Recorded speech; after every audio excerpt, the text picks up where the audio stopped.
Hello, good morning, welcome. I am Samuel Trapp. This is International Flavor. You are listening to Damn Radio here from the Lake Ozark Real Estate of the Art Studio this fine Thursday morning, appears to be. Thursday morning. The weeks are just cruising on by. I'm still waiting. Here it is May, and I'm still waiting to get warm. When is that going to happen? I dislike it. I've decided. I dislike the fact that it is friggin' cold. And, I'm waiting. Still waiting. Let's see. Yesterday, I was part way through my discussion of the appearance by Dmitry Medvedev in front of the educational conference, talking about people late last week or over the weekend. I forget the exact day that it took place, and the different focus that people put on things depending on where they are in the world. So I wanted to continue in that vein if I could find out where the hell I was. But I'm having a tiny bit of trouble and drama. I brought today some entertainment for sidelines as well. That there's a couple of songs I want to play for you, and I got to question all of question 10 yesterday, I think, or 9. Remember when we were talking about the young girl, the woman named Tatiana from who happened to be from Moscow, asking Dmitry Medvedev the question about the United States acting as a mediator in difficult conflicts.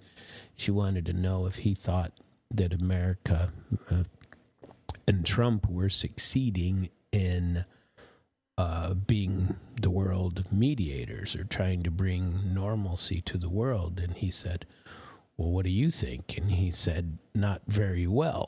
She said, not very well. And he said he fully agreed. He said it's difficult for anyone to be a mediator in the first place, and then a country that steals presidents and starts conflicts can hardly be considered an effective mediator, was his comment. And so I don't know. There's rhetoric all over the planet these days. There's a, you know what? I wanted to see what all happened in the British elections that went on. I wanted to find out about that and talk about I brought a couple of these. There was some devastation and more devastation in Lebanese cities despite the ceasefire. And there's a story about UK nurseries told to report racist toddlers to the police. Isn't that crazy? If they're racist toddlers, so they could get their... The Pope was taken for a prank caller when he called his own bank. It's pretty funny. And so the Germans are banning Soviet World War II symbols. And, we have some Zelensky information, leaked transcripts exposing how top Ukrainian officials are trading influence for billions of dollars and plotting their own escapes to the United States. I don't know. Let's see. Antigua and amended their oath to remove references to the royal family. They're breaking with the crown. And, isn't this crazy? Why the EU cares about Mark Carney? Mark Carney's doing some serious stuff for Canada. He really is. And I don't know. I think before I get there, I'm going to continue on with what I was discussing yesterday. On there's like 6 or 8 questions left that I wanted to get to, and I may get to all of them, I may not. And they were asking about, because there's a lot of discussion in the West here about whether or not there are enough soldiers in Ukraine and in Russia, and who's really winning and who's losing. And the Zelensky, the Z monster, is trying to say that the Russians aren't filling their ranks. Well, that's only being said to take the focus off the fact that Ukraine can't, all this boosification and all the videos on TV or on Telegram, that are showing these horror story seizing of, citizens in Ukraine and beating the crap out of them and then sending them to the front to die. So first you get the crap beat out of you, and then you die. There's all kinds of news around the world, and that's one of the things that they're talking about. But going back to the conference that they had with these young people, what are your current professional tasks with regard to contract soldiers and weapons supplies? Because that's always an issue. Is there enough weapons for the front and all that other stuff? And he asked about what he is doing. And by the order of the president, he is involved with staffing the armed forces with contract servicemen and providing military equipment and weapons. And this moderator asked him how things are going in this area. And he said that by the head of state, Vladimir Putin, Supreme Commander-in-Chief, he's working on 2 issues: staffing the armed forces with citizens who signed contracts and desire to go to the front, and supplying a specially needed weapon system. He said some details are classified, but he was able to give some figures. In previous year, 450,000 people agreed to contracts in the combined groups of forces. And this year, as of today's date, he said there were 127,000 citizens, men and women, that had signed contracts for military service, and another 10,000 signed contracts in the volunteer formations. He said this is essentially contract service too, but not tied to the Ministry of Defense. That'll be like police and stuff like that, locally stuff.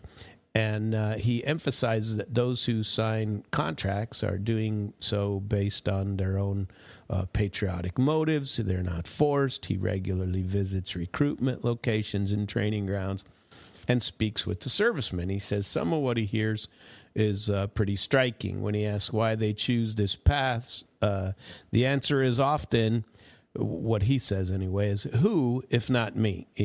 Basically, don't all of us have an obligation? And he says this deserves a deep respect. And he says regarding weapons, no military conflict can proceed without modern arms. He says that even Russia's enemies recognize that Russian defense industry has changed dramatically through re-equipment in recent years. I watched something yesterday about what this... So Russia proposed a ceasefire for the 8th and the 9th of May, and said, we're going to unilaterally have a ceasefire. And so the Ukrainians are threatening to bomb, to drone and bomb Moscow during the Red Square parade, and make sure that that they disrupt the services somehow, the celebration. The 9th of May is a very big deal in Russia, and it's going to be on this Saturday. And I, for one, will be watching what goes on there. Russia proposed at least 2 weeks ago that they were going, said that, there's going to be a ceasefire, and they say that unilaterally they are going to have a ceasefire. Well, Ukraine has been bombing Moscow and trying to reach there, and bombing other places inside using Western supplied, intelligence and stuff like that. And direct threats from Zelensky saying, we're coming and we're going to bomb the military parade in Moscow, and trying to threaten that nobody should show up that day and blah blah. And Russia has made some pretty, devastating response to that, and said, if you do, you people better leave Kiev, because we will be coming. And yesterday I read an article that showed that they are they have blocked the airspace over Kapustin Yar, and which is a large testing facility and a launch facility for Oreshnik type missiles and super missiles that the Russians have, and they have threatened a pretty serious response should that take place. And so I don't know what's going to happen. And, but with the U.S. a couple of days ago, so in the middle of all of this weapon stuff that I'm, talking about with Medvedev, in the middle of all of this over the last couple of days, the U.S. has green-lighted a new bomb deal for Ukraine. And so Moscow has been warning the West about arms deliveries, and now Donald Trump has approved the sale of precision-guided bomb kits worth $373 million following congressional pressure over stalled arms deliveries. And so the move was announced by the State Department on Tuesday, which greenlights the possible foreign military sale of 1,532 JDAM extender range tail kits and related support equipment to Kiev. And this can be used to convert heavy bombs into GPS-guided munitions to hit targets, dozens of kilometers away. And headquartered in headquartered in St. Louis, is listed as the primary contractor. The deal doesn't guarantee that the weapons are going to be delivered, but the figures represent the maximum quantity and value of the purpose of the, purpose and purchase of these, and the details subject to further negotiation. And, remember the lunatic that is Mitch McConnell blasted Ukraine in late April, saying that the U.S. isn't a global superpower if they don't support Ukraine. That's idiocy. That was foolish when I shared it with you. But the proposed sale is going to improve Ukraine's capability to meet current and future threat by providing it with the means to conduct self-defense missions. Yeah, right. And enhance regional security, said the State Department, and said it won't alter the basic military balance in the region. But Ukraine has used JDAMer systems since 2023, adapting them to Soviet-era aircraft and preparing for integration with Western equipment like F-16 fighter jets. But the system's reliance on GPS exposes vulnerability because Russian forces have been able to use electronic warfare to jam them and degrade the overall effectiveness of these precision-guided munitions. So the sale approval came after Mitch McConnell, who's now chair of the Senate Defense Appropriations Subcommittee, accused the Pentagon of freezing $400 million in congressionally approved Ukraine assistance. And following the criticism, Secretary of War and put me in coach, Pete Hegseth, confirmed that the $400 million had been released. And since his inauguration, Trump has been opposed to unconditional military support for Ukraine, but he doesn't object to selling them arms. But rather than direct U.S. funding, Washington is routing the arms through a group called Pearl, prioritizing Ukraine requirement lists, a NATO mechanism where European nations and Canada finance purchases of U.S. weapons for Ukraine. So that's still ongoing, and so I don't know. It's never going to end. We just keep the war going. There's let's see. Let's see. There's art show. How does this go? This was a really weird yellow and blue smoke, and out of it appeared a pair of breasts that written across it say Russia kills, written, and so these women are out walking around naked. Naked across where are they? At Art Venice, Art of Venice. And so this is art. If you paint yourself in blue and yellow, but you're really naked, but you have body paint on, and you walk out with your blue and yellow and write Russia kills and show your support for Ukraine. Enjoy the show, ignore the war. Art for showing, and so basically they're just showing breasts all over. The Venice Biennale, a handful of balaclava wearing naked performance artists from Pussy Riot and Femin barricaded the Russian pavilion for 30 minutes to protest against the opening of the Russian pavilion. In support of Ukraine. Nadia Tolokonikova, Pussy Riot's greatest hit machine, grumbled that she had to sneak in under an assumed name because the organizers wouldn't book her a table. So she went in under a different name. Mission accomplished. The world's most pretentious art crowd got another virtue signal photo op with a cheeky dose of solitary viewing fuel for the right hand included. It would be the best described as museum-grade thirst, a brief, deliberate detour into the bedroom Pulitzer territory. Watching organizations that claim to fight the patriarchy deploy the patriarch's oldest currency is ironic. Their weaponry doesn't consist of arguments, intellectualism, or difficult work of political thought. They offer up naked bodies for display, courting the male gaze they claim to loathe.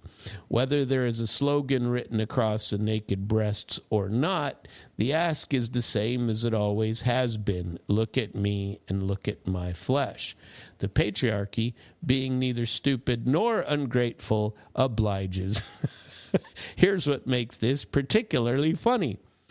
Femin was founded in 2008 after its founder became aware of Ukrainian women being duped into going abroad and being sexually exploited. That is still ongoing. Its original slogan was, "Ukraine is not a brothel." It protested sex tourism, trafficking, and prostitution, and industries that were consuming Ukrainian women's bodies for foreign money.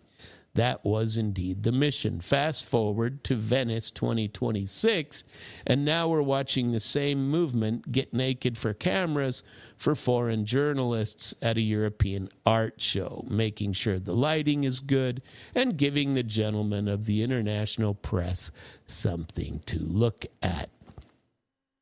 Tolokonikova took this to its natural conclusion. In 2021, she opened her own OnlyFans account, selling subscriptions to images of herself for $10 a month. It is, by any functional definition, what Femin was founded to fight. a woman selling access to her body to men for money on a platform owned by Leonid Radvinsky, born in Odessa, who acquired OnlyFans in 2018 and steered it deliberately toward pornography, extracting hundreds of millions in annual dividends from the arrangement before dying in March.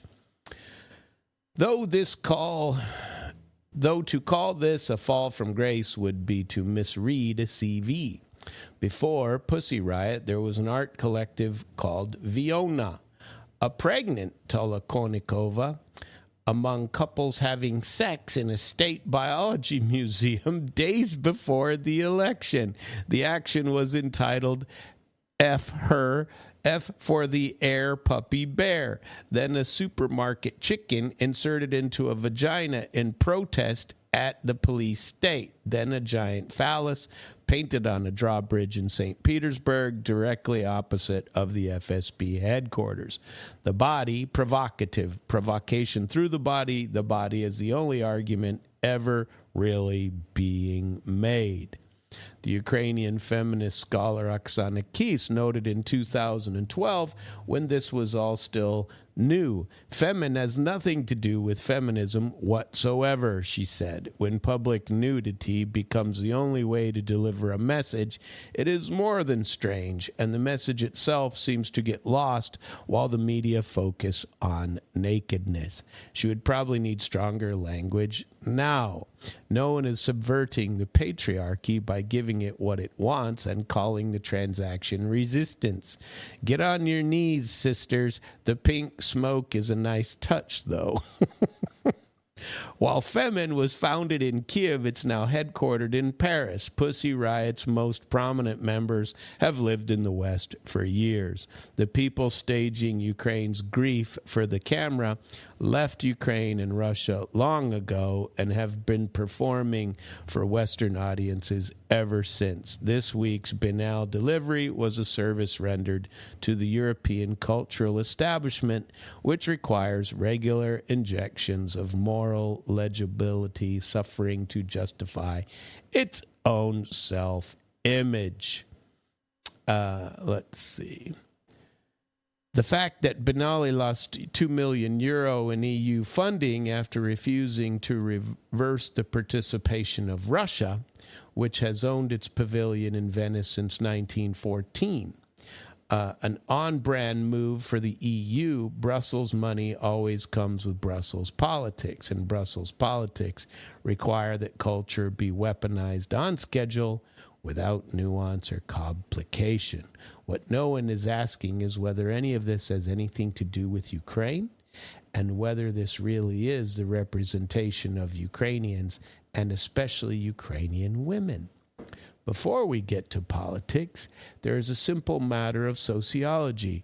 A Razumkov Center survey found that 83% of Ukrainians believe a woman's most important task is caring for home and family, while 78% think women are more likely than men to be guided by emotion in decision-making. As recently as 2026, the belief that a man should fully provide for his family remained one gender pillar still supported by a majority across all Ukrainian age groups, 69%. World Value Survey data from 2022 found that only 10% of Ukrainian women and couples reported being the breadwinner, a strong sign of conformity to traditional gender roles. The Berehinia, folkloric hearth mother, protector of the home, has gained considerable symbolic traction in post-Soviet Ukrainian identity, and the Orthodox Church actively reinforces traditional gender roles alongside of it. This is the portrait of a country whose grief is being performed in Venice. The actual polling data grows more embarrassing the further you go. As of 2023, 39% of Ukrainians oppose civil partnerships, with only 28% in favor, 42% oppose same-sex marriage legalization.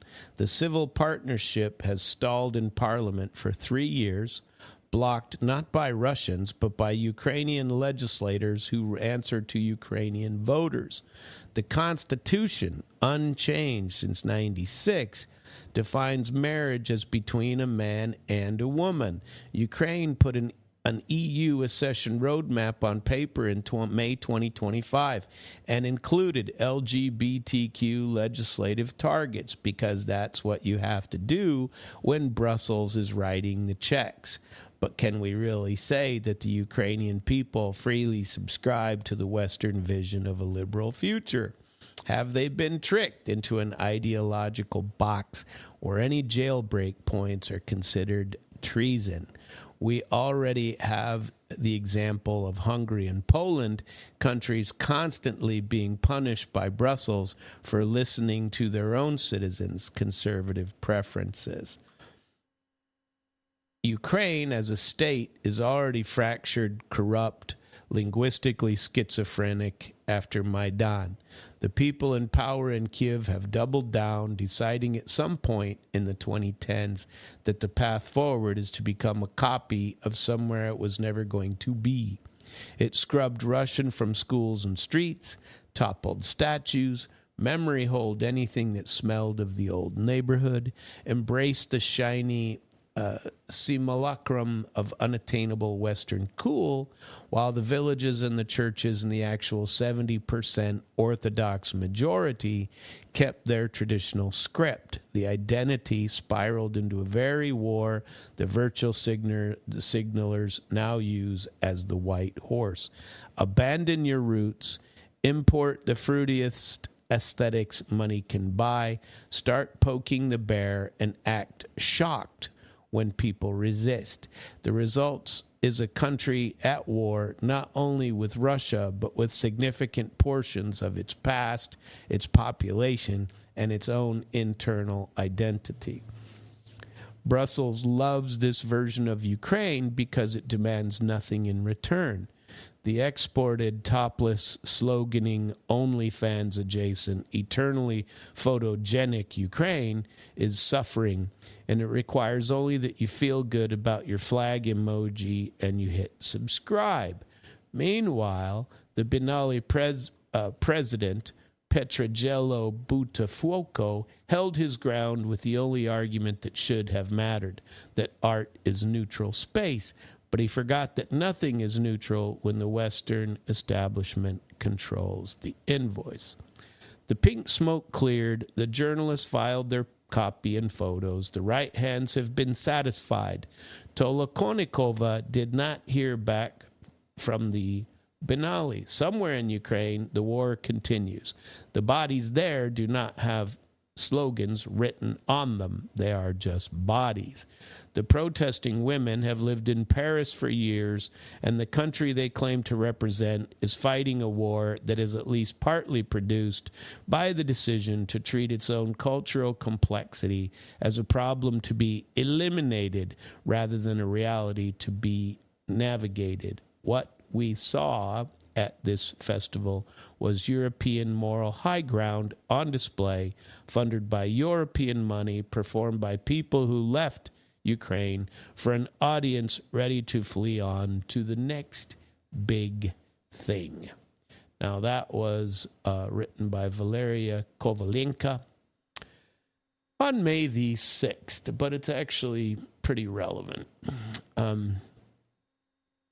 Anyway, all of that about patriotism and the professional task of war. Back to Medvedev, a history student from Novosibirsk State University asked him to recommend a book from fiction, history, or political science that would be interesting and important for the young generation. And Medvedev said he would say something that he does not want to impose his own literary literary preferences upon anyone, and everyone should choose books according to their own soul. He says that when someone speaks in a teacherly, mentoring tone and says, read this, he remembers from his own youth that this immediately kills the desire to read it. He said he reads a lot read a lot in school and university because the internet did not exist. Instead of prescribing a certain book, he mentions what he has read recently. He liked Chekhov, and recently through Chekhov's letters and correspondence. He says they are no less interesting than Chekhov's stories and more complex work. He said he read a book on artificial intelligence called Artificial Intelligence, Inexplicable, Unpredictable, and says it's modern, rather difficult, but interesting. It made him think about the same AI issues he discussed earlier in the conference. For the soul, he says he recently looked at poems dedicated to Russian fighters of the special military operation, including collection called Russian Summer and Russian Winter that contain many talented poems, but his final advice is choose for yourself. Okay, this was a very appropriate question, and what he responded was interesting to me, at least. Who is the bigger opponent for Russia right now, United States or Europe? This was a student named Avdi and asked Medvedev's personal opinion. Medvedev says they are all problematic. He says he began the discussion with this topic, and not long ago, Russia thought it shared with Europe some common understanding of what the global problems are and a culture tied to their own history, but that had definitely changed. Then he said that European Union is led by idiots. His words, idiots, destructive, narrow-minded people who are obsessed with war against Russia. He says each of them is pursuing their own goal, but they are all idiots, and they are stubborn idiots. The result is a dangerous road for everyone. And he says the current level of Russia-Europe relations is absolutely monstrous. He regrets what has been lost, but says that it will not return. He repeats that the conflict with Europe is existential, and he goes one step further. The conflict with Europe likely will not disappear within the lifetime of a generation. A deep furrow, a deep dividing line has opened between Russia and Europe, and a smart politician may come to power and try to build a new architecture and relationships, but mutual mistrust will be around for a very long time. In human terms, he says, perhaps pessimistically, the conflict with Europe is forever. At least one human lifetime, it will smolder and continue to flare up. The United States, he says, is Russia's main geopolitical rival. Relations have always been complicated, even in temporarily improved periods. Strategic nuclear warheads define the seriousness of their relationship. American strategic nuclear forces are aimed at Russia, and Russian warheads are aimed at the United States. Even so, Medvedev says one more time that Americans are more pragmatic than contemporary European politicians. The approach is more practical, and that gives Russia some confidence that relations with the U.S. can still be developed. He says geopolitics is not a deal. Remember that question from yesterday, but economic relations can still exist. Americans are all about making money. They always want to make money and make money on everything. That's kind of embarrassing, isn't it? And around that, relations can still be built. He says that Russian relations with the current U.S. administration and with Trump do have a pragmatic character, and he does view that as positive. A seventh grader from Moscow asked whether a nuclear strike is possible in a country and where is it most likely to happen. And Medvedev says he hopes nuclear war never happens. He knows he is often criticized for rhetoric and talk of nuclear apocalypse, but he says nuclear apocalypse is actually genuinely possible. Anyone who doesn't recognize this is either a dreamer or a fool. And he reminded the audience that the only country ever to use a nuclear weapon is the United States. No matter how much the U.S. talks about threats from Iran, the possibility of Iran building a bomb, the bomb was actually used only by the United States. He says that in principle, there wasn't really a special need to use it then because Japan was already defeated and Japan had already played its role in the war. He says it's pointless to speculate about who will use a nuclear weapon first, but the knot of contradictions is now very tight in the Middle East. The United States claims Iran seeks nuclear weapons. Russia does not have such data, and Iran denies it. But even if Iran did seek nuclear weapons, Medvedev asks why one country in the Middle East, Israel, which has not joined the Nuclear Non-Proliferation Treaty, is allowed to have nuclear weapons and neighboring states are not. No matter who is in power, that situation is always just unjust and creates a serious potential for conflict. Now, I agree with that perspective entirely. He says, God forbid we witness such events, but that they cannot be excluded and Russia has to be prepared. That is why Russia maintains its own strategic nuclear arsenal and triad in proper working condition. Crazy. A second-year student asked him, who's studying law and politics, asked Medvedev, who was a civil law teacher, what field he would choose today if he was graduating today, and what are the greatest opportunities. His answer, he narrowed it to law because it's impossible to embrace everything. He said that Russia is interested in economic development, and he would still choose civil law himself. Why? Because whoever understands civil law understands economy and other societies, and whoever understands economy can do anything. That's the strength of civil law. What awaits our generation in the future? A student from Transbaikal State University, studying to become a teacher of Russian language and literature, says what awaits her generation in the future. And Medvedev calls it an interesting question, and he hopes what awaits them all is happiness with a good knowledge of the Russian language. He says he has nothing against emojis or the informal style of correspondence of social media and virtual environments where punctuation is ignored and spelling syntax are unusual, but Russian must still be known. The Russian language is beautiful and people need to know it well. And then that's the end of the event. It closes with applause and that's it. And, the three main points, of his entire thing, geopolitics is not a deal.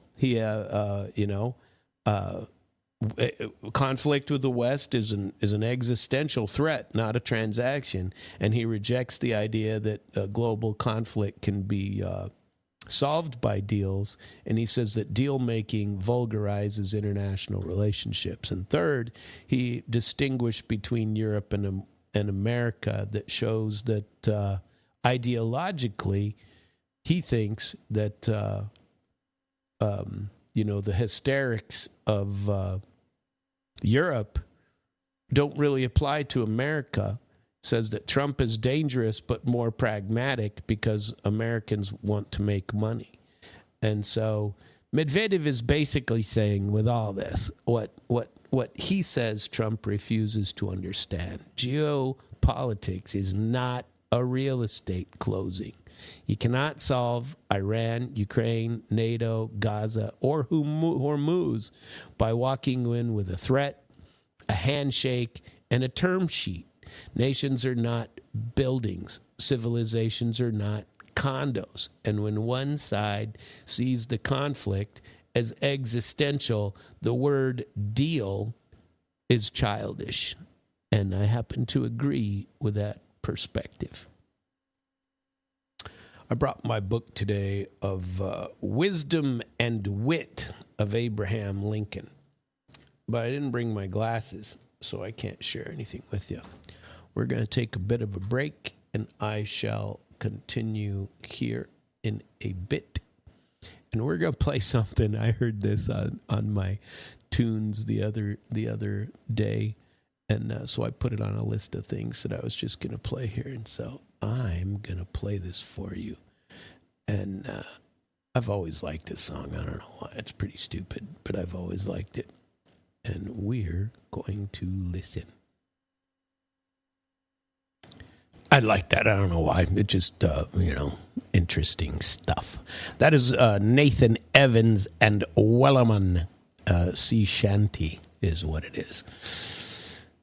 Pretty good stuff. Where are we going today? The new rules of Iran. They rolled out new Hormuz rules as Project Freedom has been paused. Let us discuss, shall we?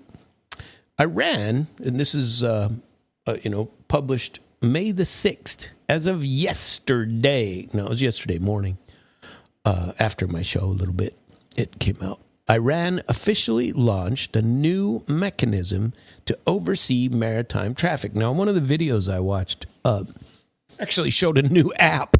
They've created an app of how to get through and pay your toll to get through the Straits of Hormuz. And I watched an interesting show. Who was that? She's pretty good, and I like watching her. I just can't remember her name off the top of my head. And she had an Iranian professor on her show last night. She's a girl from Texas, and I wonder if she's in my history somewhere. I'll see if I can find it, because I watched that and I found it pretty interesting. He kept talking about how the Iranian state has made Oman and Pakistan far more, I guess the right word would be relevant these days. That Oman now has a structure, and he said something that I really didn't know. Now, I remember hearing things about it back in college and in global political science issues and areas, that Oman really used to stretch much further into the desert, and the British basically took over a great portion of it and turned it into the UAE, the United Arab Emirates. And so now apparently there's all kinds of various princes of varying princeling houses in the UAE and everywhere else in that area that are fracturing quite a bit more, according to this guy. And I don't know if it's true or not. I really don't. But it was an interesting take on the bigger picture. And what he was saying was that the relevance of and the risk of what the UAE is doing in basically siding with Israel against the greater Arabic states is extremely risky for them. And that Oman could end up, because Oman apparently was always superior to these lower Emiratis, these lower states, and they are going to expand, and that Oman is going to take back over some of these Emirate parts. Because truthfully, they're subordinate to all these. Now, I don't know the truth of that stuff. I don't know. I'd have to look into it. But that's what this guy was saying.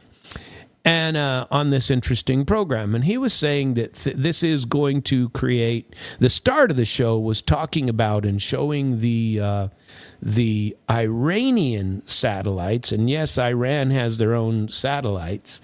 And they have a pretty serious number of satellites. They have their own intelligence part, which nobody really talks about all that much, that they can provide their own intelligence. And they were showing some of the intelligence and the photo parts that came from this, these Iranian satellite imagery that showed American bases in the region.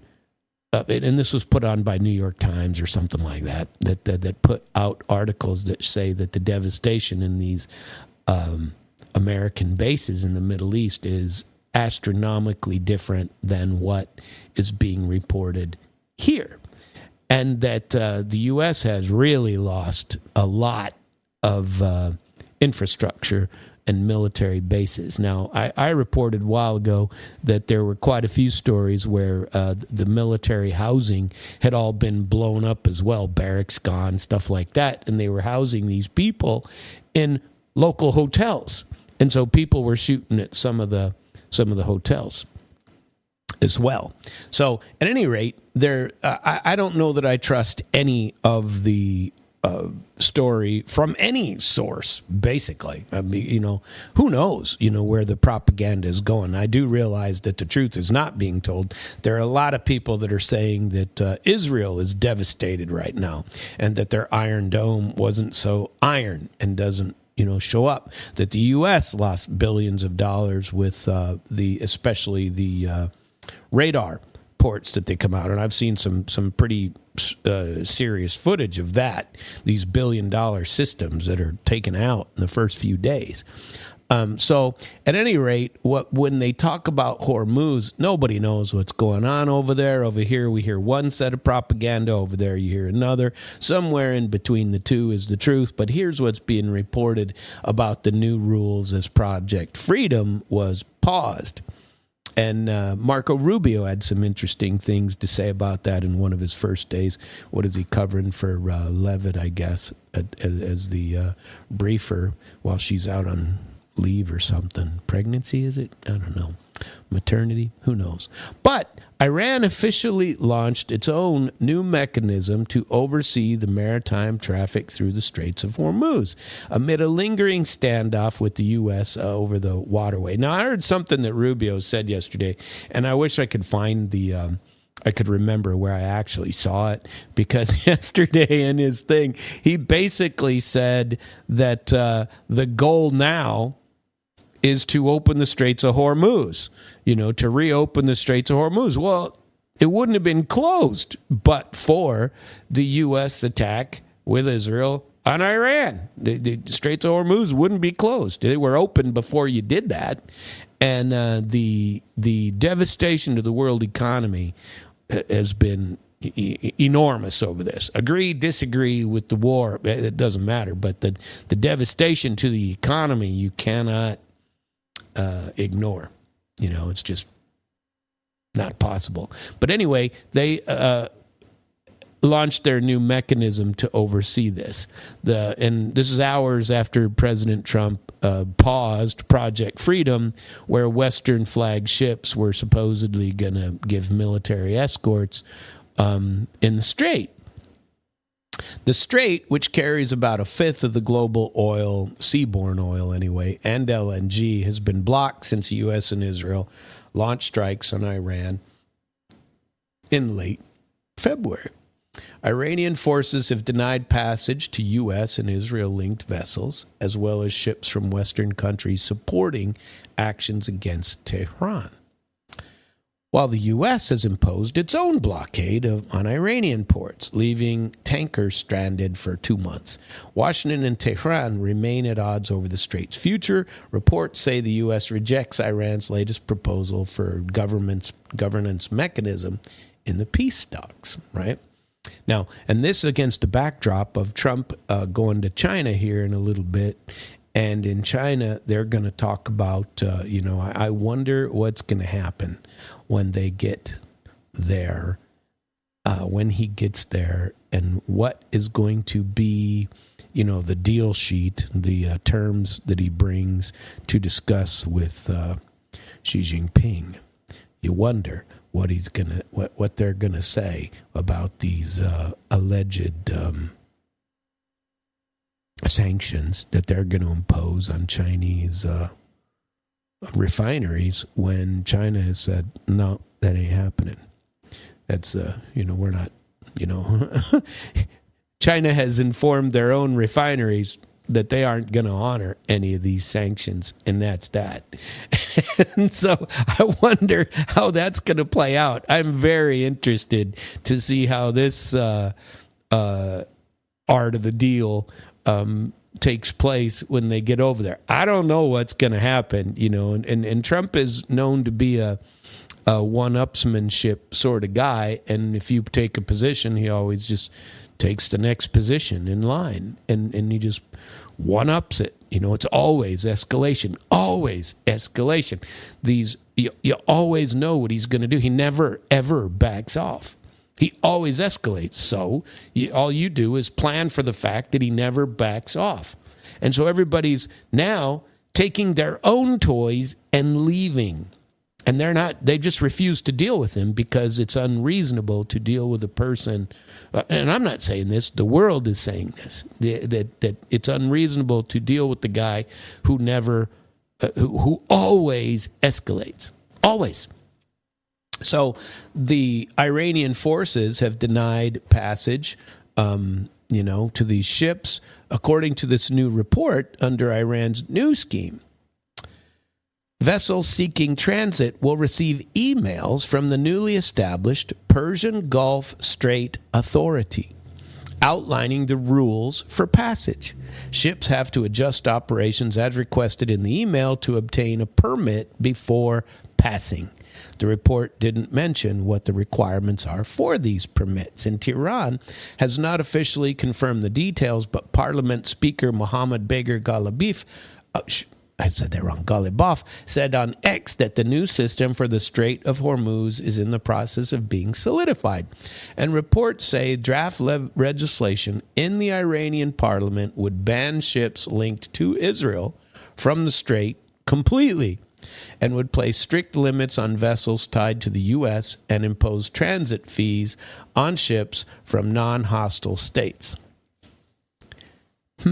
While active fighting has been paused under a fragile ceasefire, tensions flared up again on Monday, with the U.S. and Iranian forces exchanging fire as U.S. escorts began attempting to guide vessels through the strait under Project Freedom, announced on Sunday and framed as a humanitarian effort rather than an offensive operation, at least by everybody else. But Trump said, well, we're going to kill people if they try to interfere. So it's definitely an offensive operation. In a social media post on Tuesday, Trump said the escort would be halted at the request of Pakistan and other countries to test the prospects for a deal. He said that tremendous military success and great progress toward agreement, said the U.S. blockade on Iranian port, which Iran considers a violation of the ceasefire and impediment to lasting peace, will remain in force. And Iranian Foreign Minister Saeed Abbas Araghchi wrote later on X that Trump's Project Freedom is really Project Deadlock, and he urged Washington to focus on Pakistani-mediated talks instead of seeking a military solution and being dragged back into the quagmire. Media reports say U.S. forces escorted a handful of Western-flagged vessels, including 3 from a U.S. company and 1 operated by Denmark's Maersk. De facto closure of the Strait of Hormuz has pushed oil prices to multi-year highs and triggered warnings of imminent shortage. Chevron CEO Mike Wirth said Monday that physical shortages will emerge within weeks and the impact will be as big as in the 1970s when supply shocks caused a global fuel crisis. Now, that is an interesting financial review, that physical oil shortage will emerge worldwide. It's already there for airplane fuel and diesel fuel. It's already there. There are reports last week that 22,000, I think the number was. It was over 20 that they were saying the 22,000 airline flights were canceled in Europe, and people can't go anywhere. Physical oil shortages are going to get worse, and attacks on energy infrastructure all over Russia, Iran, Middle East, other places, and a dual shipping blockade in Hormuz cut delivery and push prices. Multiple tankers remain stranded in Hormuz. And active fighting may be paused, but tensions are forever flaring back up, just like they did on Monday. And Wirth, who was speaking at the Milken Institute global conference in LA on Monday, he said the economies are going to begin slowing. First in Asia, which is the most dependent on Gulf oil, then in Europe, as the supply continues to tighten. We will start to see physical shortages. Demand needs to move to meet the supply. Economies are going to have to slow, he said, noting that commercial stockpiles, shadow tanker fleets, and strategic reserves are already being drawn down to delay shortage. He warned that the impact of Hormuz will be as big as in the 70s when supply shocks triggered oil crises in 73 and 79, which caused widespread fuel shortages across U.S., Europe, Japan. He reiterated the warning in an interview with CNBC, saying physical availability, not just price, are soon going to be the main concern.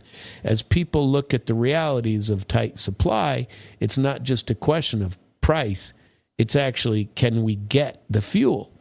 Over the course of the next several weeks, we'll see those effects begin to move throughout the system, he said.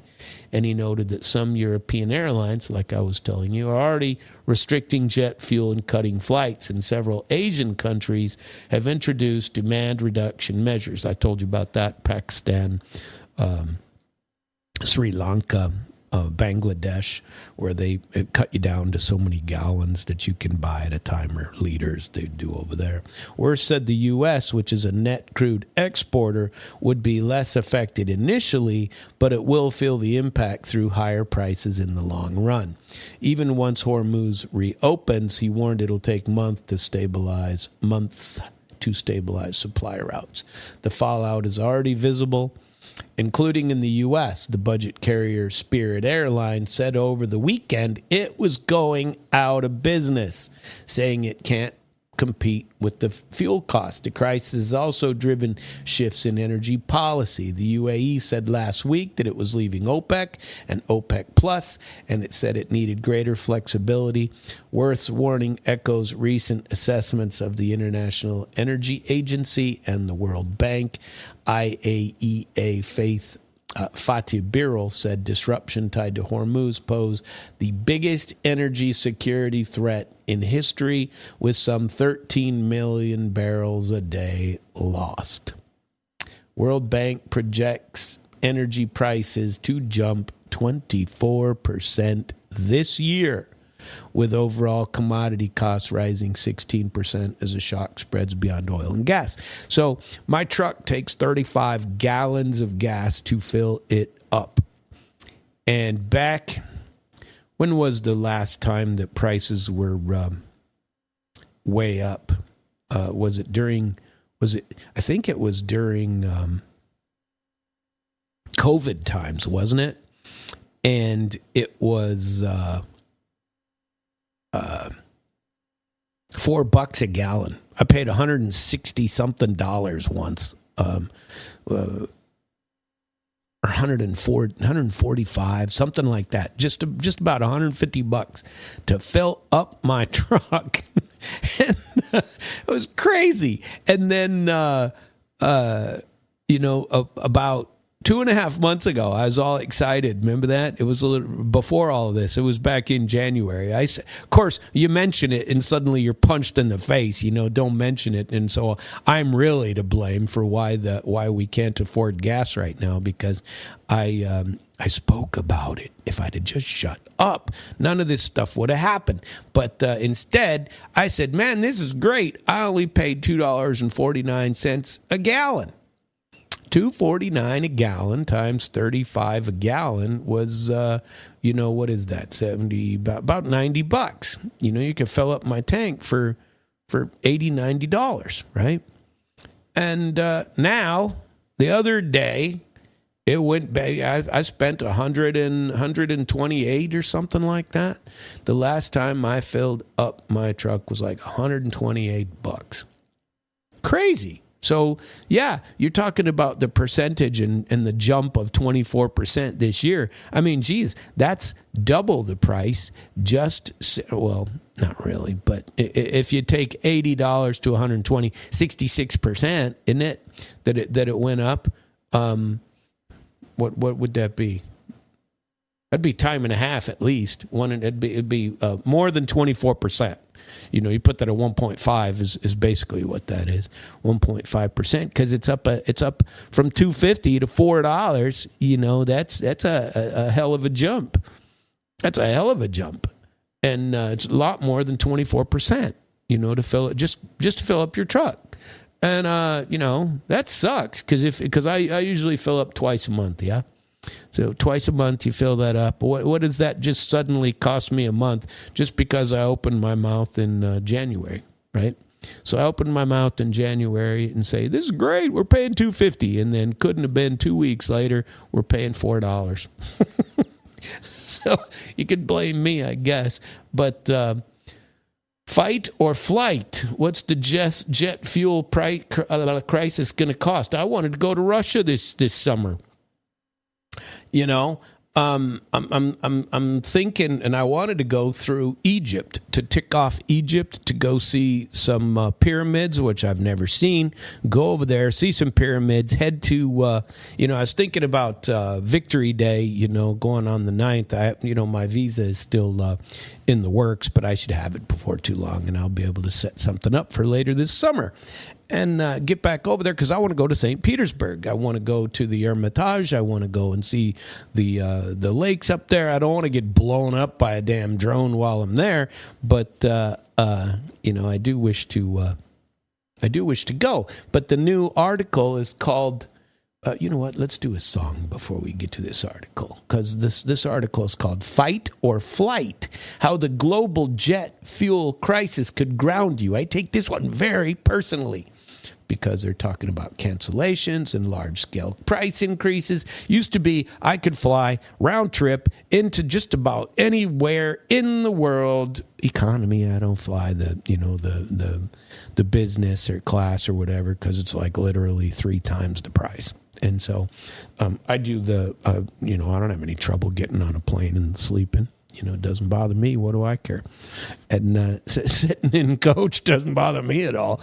And I'll get on a plane and go to sleep anyway. For I used to be, the minute I got on a plane, I'd fall asleep. And nowadays it's a little tougher, but I still would do it. But we're going to play a song and then get to see how grounded I'm going to be and what the prices are. But I've seen a definite increase in offerings and prices, and much more difficult to get to Russia. You used to be able to get on Turkish Airways and get there fairly simply.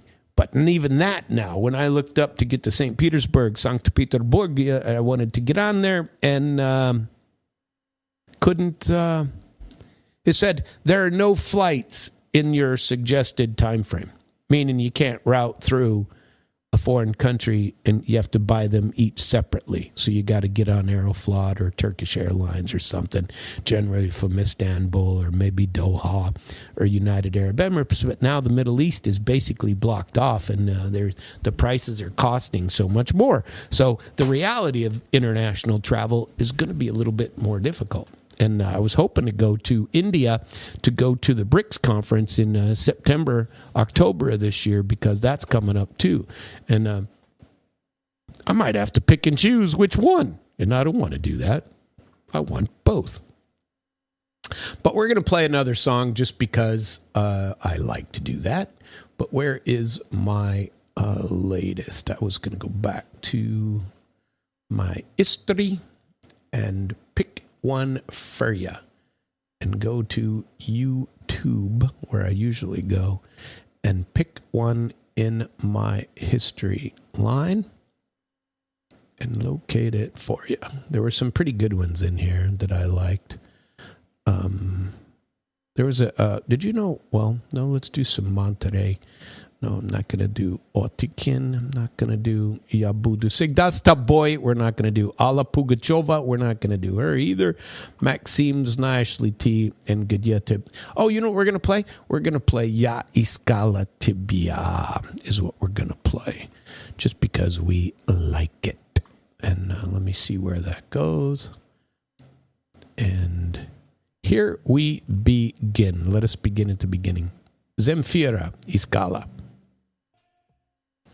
Zemfira in Iskala. Ya Iskala Tibia. I was looking for you. There you have it, is the name of that song. That actually came out in the 90s. I can't remember where I heard that. I think it was in the movie Siostri is where I first heard it. I think it was there, but I don't remember. I wanted to get into, so Lavrov and Rubio had a conversation. Now, this just happened a couple of days ago. And according to multiple outlets, Russian Foreign Minister Sergei Viktorovich Lavrov held a constructive call with U.S. Secretary of State Marco Rubio. The top diplomats compared notes on the current state of international affairs and Russia-U.S. relations, and they discussed the schedule of upcoming bilateral contacts. The conversation was constructive and businesslike, but the U.S. State Department had not yet commented. The Lavrov-Rubio call, the first in more than 6 months, came less than a week after Russian President Putin spoke with Donald Trump. The two discussed a ceasefire in Iran, potential escalation in the region, as well as the Project Ukraine, according to the Kremlin. The call was part of a broader, renewed contact initiated by Trump since his return to office. At least he and his cronies are speaking to the opposing side. That is at least some sort of discussion, diplomacy, a little bit. Frozen relationships during the Biden presidency were idiotic. At least you talk. But 3 rounds of Washington-mediated direction and negotiations between Moscow and Kiev have brought zero breakthrough. And the same appears to be going on in the Iranian conflict. Just ain't working, but at least they're still talking. You can talk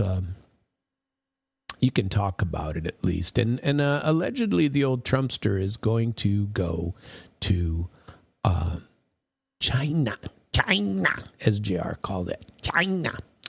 And on May 2nd, the Ministry of Commerce of China issued an injunction blocking U.S. restrictions against 5 independent Chinese oil refineries that have been sanctioned for importing Iranian oil and utilizing now what people call the shadow fleet.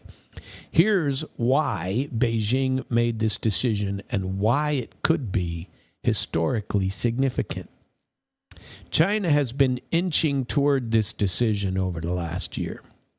The Shaoguang Luqing refinery in Shandong province was the first to be added to the sanctions list on March the 20th of 2025. And by October of that year, the U.S. had imposed restrictions on 3 other Chinese refineries. Finally, on April the 24th, Hengli Petrochemical Refinery fell under sanctions as well. With a capacity of 400,000 barrels a day, the facility exceeds the combined capacity of the 4 previous refineries, so the largest one. This seems to have been the tipping point and prompted the Chinese government to shift from verbal threats to decisive action. The legal groundwork has been in place for some time. A local law against foreign sanctions was passed in 2021. but was symbolic due to the absence of implementing regulation, and the delay made sense. The law was adopted during President Trump's first term. After the thaw in U.S.-China relations under President Biden, it was put on hold, and ultimately the directive to activate this law was only signed by Chinese Premier Li Qiang in March of 2025. Finally, on April 14 of 2026, China implemented the regulations on countering improper extraterritorial jurisdictions by foreign states. These regulations contain 20 articles, including provisions that allow the Chinese governments to add individuals and organizations involved in discriminatory measures against China to its own sanctions list. Those included in the list could be expelled from China or denied entry. Their assets could be frozen, and they can be banned from doing business with any individual or organization in China. Now, this is going to be interesting, right? Evidently, China has taken the first step regarding these 5 refineries. As mentioned, this move is tied to the U.S. sanctions against a major refinery, the last one in Dalian. The sanctions themselves are a result of America's conflict with Iran, or the blockade of the Strait of Hormuz. To recap, Iran will only allow ships that coordinate their routes with Iranian authorities, which means pay for passage, to enter the strait, while the U.S. is attempting to prevent any vessel from leaving the strait. As a result, traffic through the strait has plummeted by 20 to 30 times compared with pre-war levels. But Iran has seen the smallest decrease relative to other countries. This is because Iranian shadow fleet tankers do not have to seek approval from their own authorities, and they are more willing to navigate past U.S. naval warships along the Iranian coast and in Pakistani territorial waters. In contrast, other ships refrain from such maneuvers as they cannot risk losing insurance coverage. As of April 22nd, 34 Iranian tankers successfully navigated around the U.S. blockade, averaging about 3 to 4 vessels a day. These figures are comparable to pre-war levels, and nearly all the oil from these tankers is headed to China. So what we're seeing is a direct attempt by Washington to influence Chinese buyers of Iranian oil and pressure them to back away. Chinese authorities, they don't really talk much when they make a decision. They don't explain it away. They don't get online and talk about it a lot. They just do what they're going to do. And you got to honor that, actually. It's actually a smart way to operate. And here in America, everything is done by, an ex post or Truth Social or something like that. China, that's not how they operate. Chinese authorities have made comments, though, regarding secondary sanctions, but most of these have either been declarations saying we won't let third countries dictate relationships, or they make them behind closed doors. This approach aligns with traditional Chinese policy. Avoid direct confrontation, steer clear of dispute, achieve objectives through more subtle means. Moscow has felt the impact of this strategy firsthand. Since 2022, China has engaged in trade with Russia discreetly. Everyone knows that China is purchasing Russian oil, but new U.S. sanctions do affect the flow of those shipments. The same applies to Iran. When there's an oversupply of oil, China had the luxury of being selective. The market was determined by buyers. Sanctioned oil was bought as a last resort and at a large discount. Tankers could be anchored for months, waiting for better conditions, and so on. However, faced with its own oil shortage, China has been forced to enter into more direct conflict with the United States. The United States is unlikely to retaliate, and China's decision will likely lead to the establishment of transparent alternative trading and payment infrastructures. Remember this. This is key. The alternative trading and payment infrastructures, which will be paid with not dollars, but yuan. All the major decisions have already long been in place in this regard. For example, the creation and implementation of SIPs, which is China's equivalent to the SWIFT system. But like sanctions, the alternative payment infrastructure has remained not as prevalent, of course, for years. But now they're pushing it, and this mechanism already exists. So remember, we're getting rid of of Western-backed payment mechanisms, okay? So these have been around. For the past 4 years, Russia has been calling on its own partners to take action, finding alternatives to the dollar, to part from American control over international trade, replacing clandestine payment schemes with solid, transparent, reliable systems. And for the past 4 years, Russia's trading partners have been saying, you do it. We're still going to use primarily the Western-based SWIFT U.S. systems. Iran was in a similar position, but Iran, not like Russia, relied on China as its de facto majority buyer, because most of the oil that comes from Iran is sold in China. So now it's Trump, though, who is forcing China to change the approach, and they've been trying to stay without a lot of risk. But what he's done is he shot himself in the foot, according to most analysis, because his actions have now provoked a newer, tougher, and more defensive Chinese policy. And Beijing has all the political, economic, and financial tools at its disposal to make this happen, including its own insurance mechanisms. When you go into a Western port, you got to have Western insurance. But that's not necessarily the case anymore. That's been the case for years, but it's not necessarily the case any longer. And so all of these, and I talk about it on this channel pretty frequently, that these competing systems have been existing in the shadows for quite a few years. And they started back in 2016, 2017 is when they started, and they ramped up.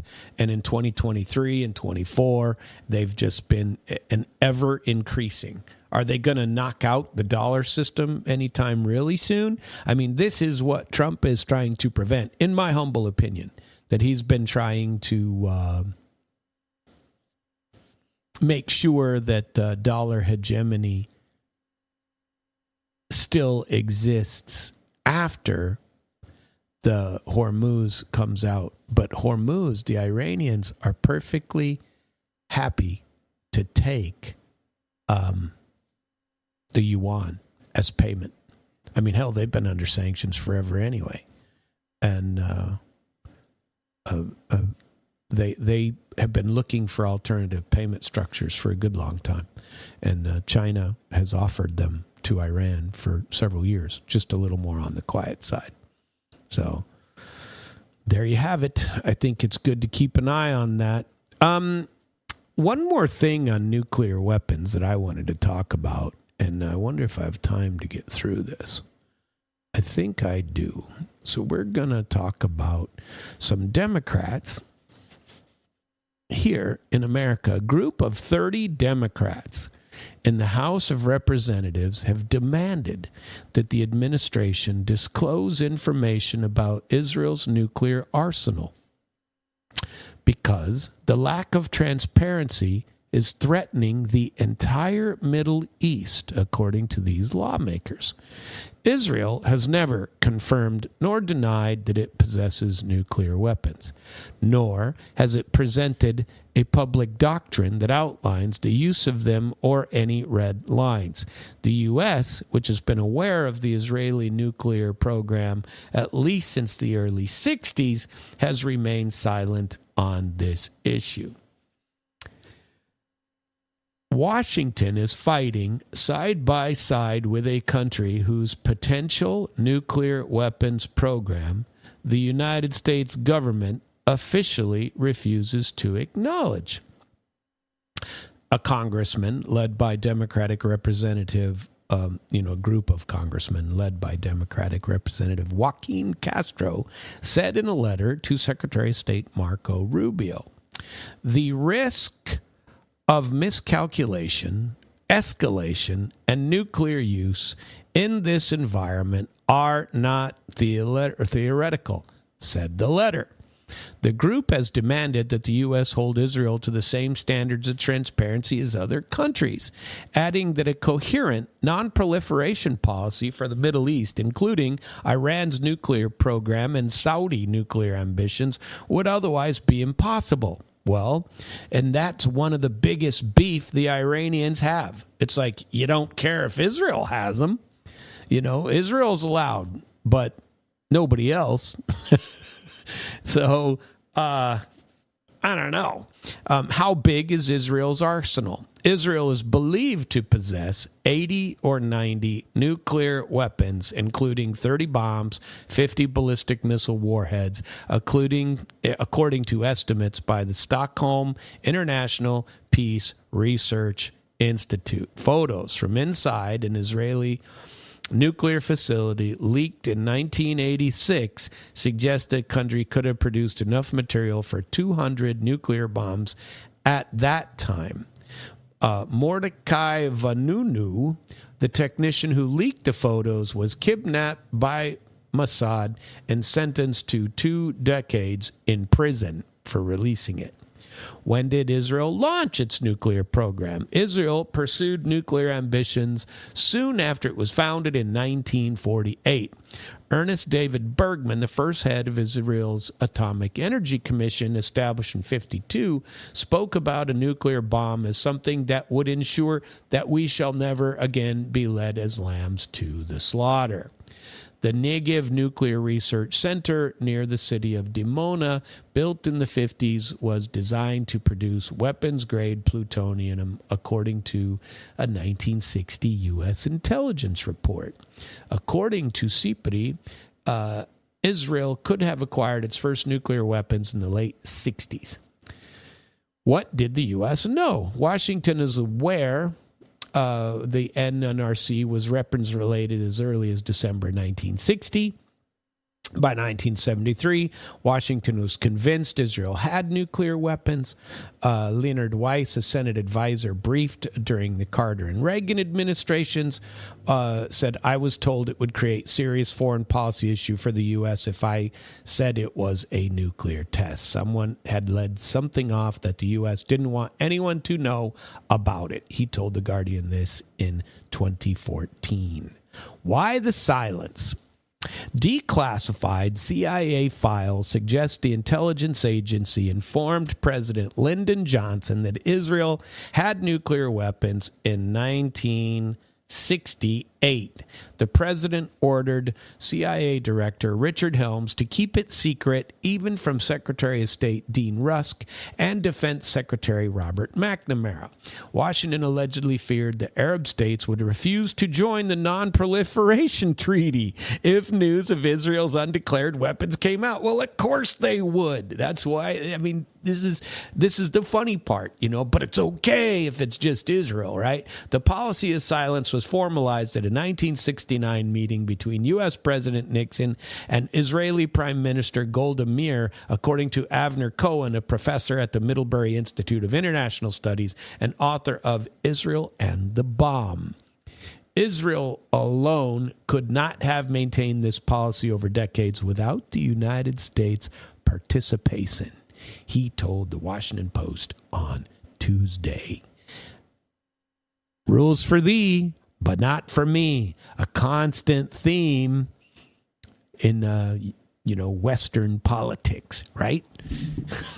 And particularly Israeli. Non-proliferation only for Arabs, not for Israelis. Crazy.